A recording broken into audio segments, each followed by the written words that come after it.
Hi there, my friend. Welcome to our video. I would like to invite you to stay watching using YouTube's subtitle in your own language. Let's go for it. Relax and have a nice time now.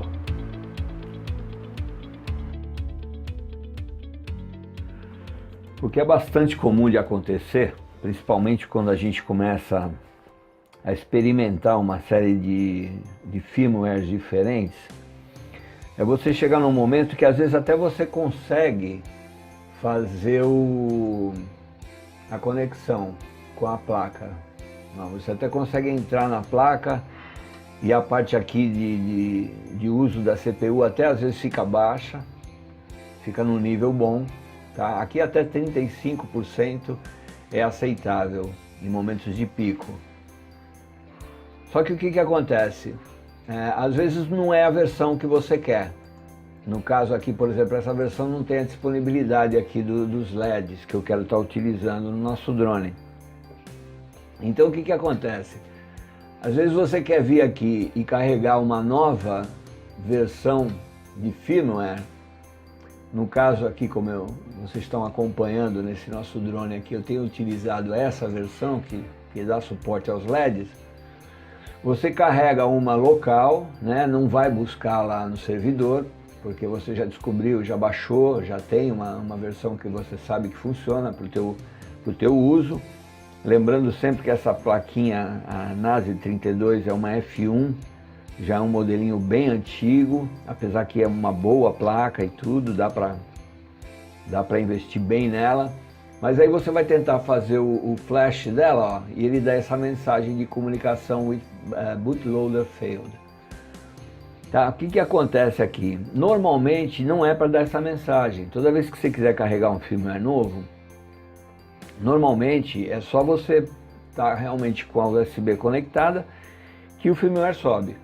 Só que tem alguns momentos que às vezes você joga tanto firmware um em cima do outro, muda de configurador, sai do iNavis, vai para o CleanFlight, vai para o Betaflight, procurando, né, um firmware adequado, e ela dá essa embaçada. A ideia que se tem é que acontece alguma coisa dentro da placa, alguma área ali é sobrescrita que inviabiliza essa comunicação. Mesmo você tentando, né?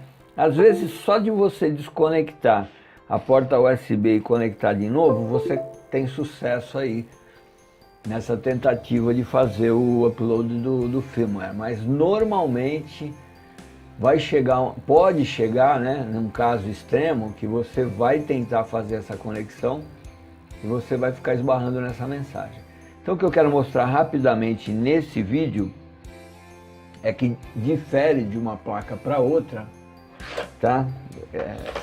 No caso a gente está falando da NASI, mas a gente tem, por exemplo, aqui essa SP Racing, tá? Que já é uma F3, e eu soldei aqui, ó, esses dois plugs, que é para poder fazer então a parte, acionar esse bootload aí de uma maneira via hardware, de uma maneira um pouquinho mais radical, que no caso aqui é colocando esse jumper. Normalmente quando você jampeia os pinos do bootloader, aí não tem jeito, aí é você fazer o upload e ele vai entrar, porque aqui você acessa a área do bootload via hardware, né? Você faz uma conexão entre esses dois pinos aqui e aciona essa área de bootloader. No caso da nossa NASI 32, ela é um pouquinho mais complicada de fazer isso. Por quê? Porque o bootloader dela, ele tá aqui, ó. Ele não tem essa furação para fazer a pinagem, ó. E você tem que dar um curto-circuito entre esses dois pontos aqui, ó. Normalmente o que se faz é colocar um pingo de solda aqui no meio das duas, né? Temporariamente, para você poder fazer então esse carregamento, ou tentar de alguma maneira, ó, fechar o curto-circuito aqui, ó. Pode-se usar uma peça metálica, né, uma pinça como eu estou usando aqui. Eu já fiz boot dessa maneira, você tem que estar com isso aqui em curto para poder então conectar a tua porta USB aqui e fazer então o carregamento de um flash novo com sucesso, tá bom? Aqui assim, ó, a maneira mais fácil que eu encontrei foi fazer uma jampeada usando um pedacinho de fio, um cabinho de rede, um pedacinho de cabinho de rede descascado, joga um pouquinho de solda nele, coloca ele no lugar, ó, e só encosta a solda, ele já grudou nos dois pontos e aí ficou mais simples de fazer. E vai ser fácil também na hora de tirar, ó. Então é só plugar aqui, a placa tem que estar toda desconectada, né? Não adianta estar conectada nas coisas que ela se atrapalha, ela tem que estar livre, toda zerada assim e com essa parte jampeada. Aí você vai lá, descobre qual que é a porta USB, tranquilo, vem no firmware. Aqui é importante, ó, tem que colocar No Reboot Sequence e Full Chip Erase. As instruções estão aqui, ó, não tem segredo o negócio, tá? Na pior das hipóteses, você vai precisar fazer isso aqui se você tiver com problema no driver. No meu caso, não deu problema no driver. Esse driver que instalou aqui do Windows 10, ele está rodando ok. Aí é só carregar o firmware, no caso nosso velho conhecido aqui, que é o único que roda os LEDs, né? E clicar em Flash Firmware, olha lá. Aí não dá erro. Quando ele está jampeado, meu, ele vai na marra. Ele empurra mesmo o firmware lá para dentro. Aí do meio para lá ele faz o processo de verificação e pronto. Está pronto funcionando. A partir desse momento você consegue conectar nele sem problema nenhum. Sempre observando aqui embaixo, ó, CPU Load, 4% é bom. E só que agora você sabe que você está com ele todo zerado, você não tem mais nada. Você perdeu toda aquela configuração que a gente tinha feito. Tá? Primeira coisa que vai fazer agora, soltar esse cabinho, montar ele de volta no drone, colocar todo o equipamento, lembrando que essas versões tem que estar já com GPS conectado, com LED conectado, tem que estar com tudo conectado, que é para ele perceber os sensores e poder então permitir fazer a configuração. Antes de tudo, porém, você vai fazer a parte aqui da calibragem, ó, porque ele perde. Como a gente fez, eu vou até mostrar aqui, ó, esse Full Chip Erase, isso aqui apaga tudo, inclusive a parte de calibragem, tá? Então, eu vou estar soltando esse ferrinho aqui, vou estar soltando esse jumper aqui e eu volto para a gente fazer então a calibragem, que aí a gente também vai ver o processo completo de calibragem, que é interessante também a gente mostrar, tá bom?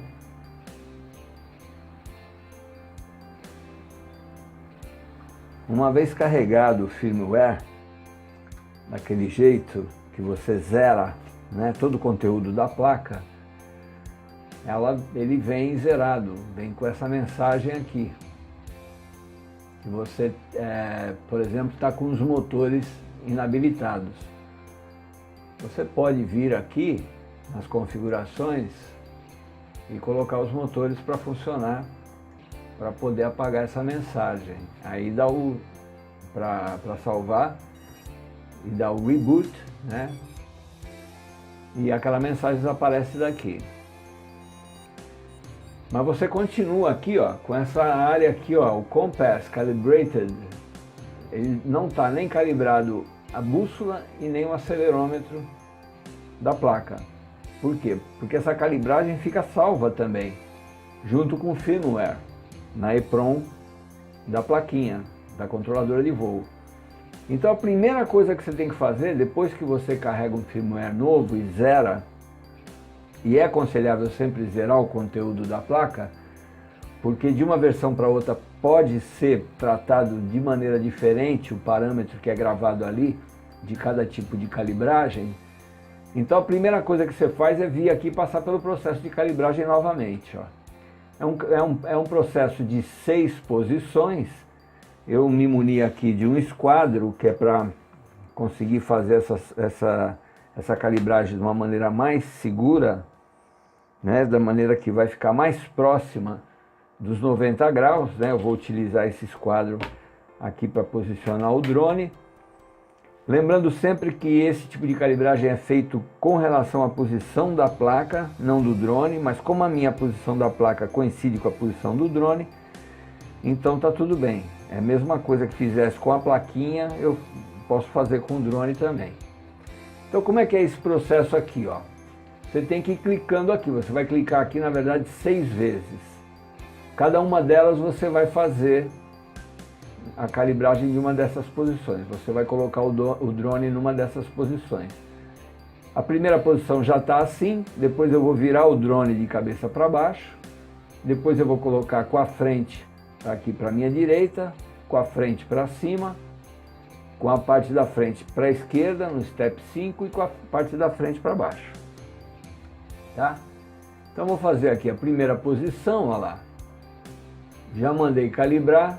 Ele diz que já terminou, então a primeira calibragem foi feita. Eu vou fazer a segunda calibragem então, ó, já colocando ele na posição certinha. Eu estou usando aqui um suporte que eu tenho para colocar ele exatamente nivelado, de cabeça para baixo. Pronto, olha lá, ele dá a mensagem aqui finished. Aí eu vou colocar ele, ó, para calibrar olhando para cima. Aí eu já vou usar o esquadro aqui, ó. Eu pressiono contra o chão, contra o esquadro, ele vai ficar na posição completamente vertical, a 90 graus, e eu dou o ponto. Ó. Espero dar o resultado aqui, finished. Aí eu vou virar para a posição, ih, já errei. Eu deveria ter feito a posição, primeiro essa posição aqui, step 3. Vou voltar lá, ó, vou resetar, ó, zerei inclusive essa parte superior aqui, ó. E vou voltar para a calibragem, ó. Tá? Não vou me preocupar com o motor dessa vez. Então a primeira posição é virado para baixo. Pronto. Agora de cabeça para baixo.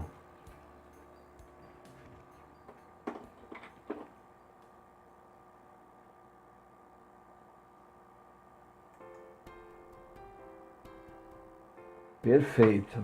Agora, aquela que eu pulei, olhando para a minha direita. Tem que prestar atenção porque isso aqui é muito, muito, muito importante. Se isso aqui for mal feito, o drone vai dar problema. Pronto, agora sim, voltado para cima.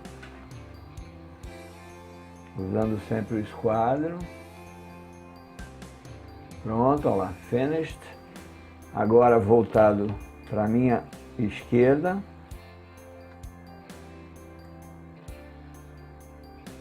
Pronto, e finalmente olhando para baixo, eu vou usar o canto da mesa aqui para livrar a câmera. Vai ficar meio fora aí da posição, mas é a melhor maneira que eu encontro aqui para fazer a calibragem. Pronto, olha lá, quando ele termina, ele reconhece que os 6 pontos foram feitos e ele dá então essa tela. Você pode salvar e dar o reboot, dar uma reinicializada nele, é importante.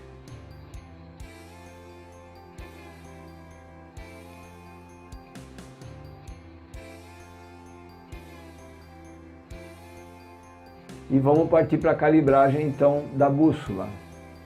A calibragem da bússola ela é um pouco diferente, tá? Ela tem uma outra maneira de ser feita. São as 6 posições mesmo, ó. Primeiro a parte frontal para baixo, depois a parte de trás para baixo, depois a parte esquerda para baixo, tudo para baixo, ó. A parte direita para baixo, a parte de cima para baixo e a parte de baixo finalmente para baixo.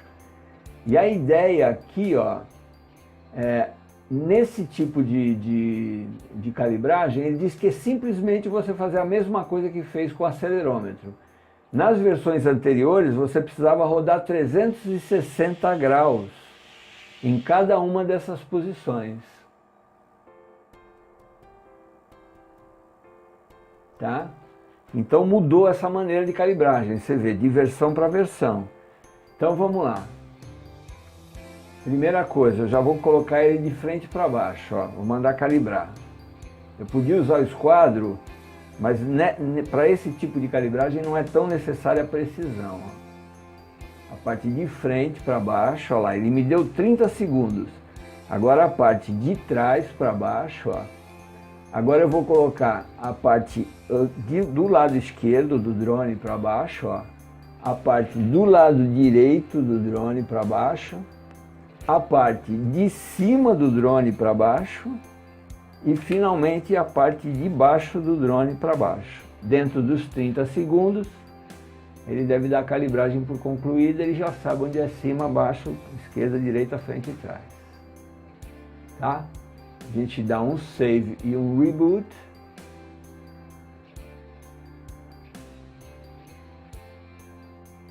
E nesse momento então ele registrou tudo salvo para EEPROM, ele registrou a nossa calibragem. Se a gente volta agora lá no Setup, ele tem que mostrar tudo liberado aqui. Ó, tudo verde. Tá certo? O que se aconselha? Fazer um voo com o drone no modo Angle, usando isso aqui, antes da utilização do GPS. E outra coisa também, fazer uma checagem do ângulo dele, ó, zerar ele aqui, ó, no heading e pegar a bússola, ó, e comparar para ver se não está havendo nenhuma interferência, ó. Se você olhar aqui na bússola, você vai ver que os dois estão apontando exatamente para a mesma posição, ó, que é o norte magnético, tá? Esse aqui, o fiel da bússola, ó, ele aponta para o norte magnético. O drone também está apontando quase que exatamente para o norte magnético. Está bem próximo, bem coincidente. Tá? Um teste que você pode fazer também é, nesse momento, você dá uma ligadinha na bateria e para ver se altera. Se surge alguma alteração nesse posicionamento, ó. Você fica observando aqui, ó. Como não houve alteração, significa dizer que o campo de força gerado aqui pelos ESCs, pelos motores, ele não está afetando a nossa bússola, né? O compass, ou magnetômetro, que são 3 nomes que se dá para a bússola, que está aqui na nossa controladora. Tá bom? Então esse teste é importantíssimo, os sensores estão ok. Tá certo?